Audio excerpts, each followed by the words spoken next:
Praise the lord. యేసుక్రీస్తు వారి పరిశుద్ధమైన నామంలో మీ అందరికీ వందనాలు, శుభాలు తెలియపరుస్తున్నానండి. సామెతలు 4వ అధ్యాయం 12వ వచనం. నీవు నడుచున్నప్పుడు నీ అడుగు ఇరుకున పడదు, నీవు పరిగెత్తినప్పుడు నీ పాదము తొట్టిల్లదు అని దేవుని వాక్యం సెలవిస్తుందండి. మనము ఈ లోకంలో ఎప్పుడైతే పరిగెత్తామో మన పాదాలు జారకుండా దేవుడు మనల్ని కాపాడుతాడండి. అదే విధంగా మన అడుగుని స్థిరంగా ఉంచుతాను అని దేవుని వాక్యం సెలవిస్తుంది. దేవుడు మనము ఈ లోకంలో ఇరుకైన ప్రదేశంలో ఉన్నామంటే మనం చూసుకున్నప్పుడు సాతాను మనల్ని అణచివేయాలని, సాతాను మనల్ని బాధ పెట్టడానికి సాతాను సకల ప్రయత్నాలు చేస్తుందండి. అయితే మనం ఈ లోకంలో మనకి విశాల పాపంలో పోతే మనకు విశాలమైన స్థలంగా కనబడుతుంది. మనం ఎప్పుడైతే మంచి మార్గంలో దేవుని సేవలోకి వెళ్ళాలని మనం ప్రయత్నిస్తే అది చాలా సన్నగా ఉంటుందన్నది, అది ఇరుకైన మార్గంలా కనిపిస్తుంది.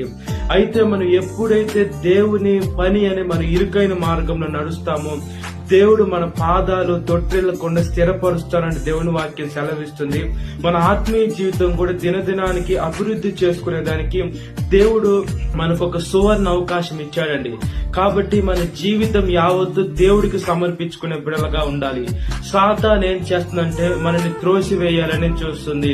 మన అరుగు అటు ఇటు మనం కుడి ఎడమలకు తిరిగి దేవుడికి చెడ్డ పేరు తేవాలని, మనము దేవుని బిడలుగా జీవించకూడదని, మనము అది ఉండేటువంటి నరకము పాతాళము కట్టిక చీకట్లోకి వెళ్లాలని సాతాను తన అనుచరులు వాటి ప్రయత్నాలు అలానే ఉంటాయి. అయితే మన ప్రయత్నం అది ఉండకూడదండి. మన ప్రయత్నం ఏది ఉండాలంటే మనం ఎప్పుడైతే దేవుడు బిడ్డగా జీవించాలా, మనము దేవుడి పేరు నిలబెట్టాలా, మనము దేవుడికి చెడ్డ పేరు తీసుకురాకూడదు. మనం అక్షయ కిరీటం పొందుకోవాలి, జీవ కిరీటం పొందుకోవాలా. దేవుడు రాకడ అతి సమీపంలో ఉంది కాబట్టి మనం ఎత్తపడే సంఘంలో ఉండాలి. మనము ఎత్తపడేదే కాకుండా ఇతరులకి దేవుడి గురించి చెప్పి ఇతరులు ఖచ్చితంగా వినుట ద్వారా వాళ్ళకి విశ్వాసం కలుగుతుంది. అప్పుడు కొంతమంది కాకుండా కొంతమంది మారి దేవుడి గురించి తెలుసుకొని పరలోకానికి వచ్చేదానికి అవకాశాలు ఎక్కువ ఉంటాయండి. మనం ఈ లోకంలో చూసుకున్నప్పుడు విగ్రహారాధన ఎక్కువైపోయింది, ఈ లోకంలో పాపం ఎక్కువైపోయింది, ఈ లోకంలో ప్రేమలు అనేవి చల్లారిపోయాయి. కాబట్టి దేవుడి రాకడ చాలా సమీపంలో ఉందండి. కాబట్టి దేవుడి రాకడికి సంబంధించిన సూచనలు కూడా మనకు వస్తున్నాయి. అయినా కూడా ఇలాంటి క్లిష్టమైన పరిస్థితుల్లో మన పాదాలు తొట్టిల్లకుండా మరి మీ లోకంలో స్థిరంగా బలంగా ఉండాలంటే దేవుడు ఆత్మీయ జీవితంలో మనం కట్టుకోవాలండి. మనము బండ మీద, క్రీస్తు అని బండ మీద మన ఇల్లు కట్టుకోవాలి. కాబట్టి ఈ లోకంలో ఇసుక నేల మీద ఇల్లు కట్టి మనం కూలిపోతాం, మనం దేనికి పనికి రాకుండా మనం పడిపోతాం. కాబట్టి మనం జీవం కలిగిన దేవుడు వాక్యానుసారంగా బ్రతకాలండి. దేవుడు వాక్యము రెండంచె కలిగిన ఖడ్గమనేటి చెప్పే వారికి వర్తిస్తుంది, అక్కడ వినేటువంటి వారికి కూడా వర్తిస్తుంది. కాబట్టి మన జీవితాన్ని చాలా జాగ్రత్తగా మనం పరిశీలన చేసుకున్నాం. ప్రతిరోజు మన జీవితం యావత్తు దేవుడికి సమర్పించాలి. అప్పుడు దేవుడు చూస్తూ ఉన్నాడు. దేవుడు మంచిదే గాని చెడ్డదే గాని తీర్పులోనికి వచ్చును అని దేవుని వాక్యం సెలవిస్తుంది. దేవుడు ప్రతి ఒక్కటి చూస్తూనే ఉన్నాడండి. మనం ప్రతి ఒక్కటి దేవుడు రికార్డ్ చేస్తూనే ఉన్నాడు. మనము నా బిడ్డ ఎలా ఉన్నాడు, పరిశుద్ధంగా ఉన్నాడా, లేదా యథవేషాలు వేస్తున్నాడా, లేదా తప్పుడు మార్గంలో నడుస్తున్నాడా, నా మాట వింటున్నాడా లేదని మనుషులు, మన తల్లిదండ్రులు అయితే మనం చూడలేకపోవచ్చు, మన స్నేహితులు చూడలేకపోవచ్చు, లేదా దేవుని సేవకులు చూడలేకపోవచ్చు మనం చేసే తప్పు. అయితే మనను కన్న తండ్రి, మన కోసం ప్రాణం పెట్టిన మన యేసయ్య మనం చేసే ప్రతి ఒక్క పనిని చూస్తున్నాడండి. మనం మాట్లాడే ప్రతి ఒక్క మాటని ఆయన వింటున్నాడు. కాబట్టి మనము దేవుణ్ణి గణపరిచే బిడలుగా ఉండాలా. మనం ఎప్పుడైతే దేవుణ్ణి గణపరుస్తామో ఆయన మనల్ని మహిమపరిచే బిడలుగా ఉంటాడండి. కాబట్టి మనల్ని మనం ఈ లోకంలో తగ్గించుకునే బిడలుగా ఉండాలా. గర్వం ఎప్పుడు వస్తుందంటే నాశనానికి ముందు వస్తుందండి. నాశనానికి ముందు గర్వం ఎప్పుడైతే వస్తుందో ఆ అడుగు అది ఇరుకున పడ్డా ఎలా పడ్డా కూడా మనం కింద పడేటువంటి అవకాశాలు ఉంటాయి. మనం ఆత్మీయ జీవితంలో కింద పడతాం. మనం ఎప్పుడైతే ఆత్మీయ జీవితంలో కింద పడతామో మనం చాలా ఇబ్బంది పాలవుతామండి. మనం చాలా శ్రమలకు లోనవ్వాలి. మన దేవుడికి ఎప్పుడు సమీపంలో ఉండాలి. మన దేవుడు మనం ప్రార్థన చేస్తే మనకి జవాబు ఖచ్చితంగా దేవుడు ఆలస్యమైన ఇస్తాడు. కాబట్టి ఆలస్యం అవుతుందని మన దేవుణ్ణి విడిచిపెట్టే బిడ్డలుగా ఉండకూడదు. ఆలస్యమైన అద్భుతాలు చేసే దేవుడిని మన యేసయ్య. కీడ్ని మేలుగా మార్చే దేవుడు. ఇంత గొప్ప దేవుడు, ఇంత గొప్ప రక్షణ మనకు వచ్చింది. మనం ఆ రక్షణని లేట్ చేయకుండా ఆ రక్షణని కాపాడుకునే బిడలుగా ఉండాలి.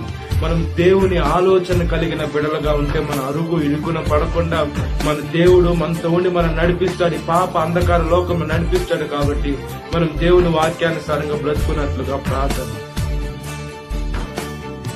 మహాపరిశుద్ధాత్మదేవ, మా ప్రియ పరలోక తండ్రి, ఒకసారి జ్ఞాపకం చేసుకోండి అయ్యా.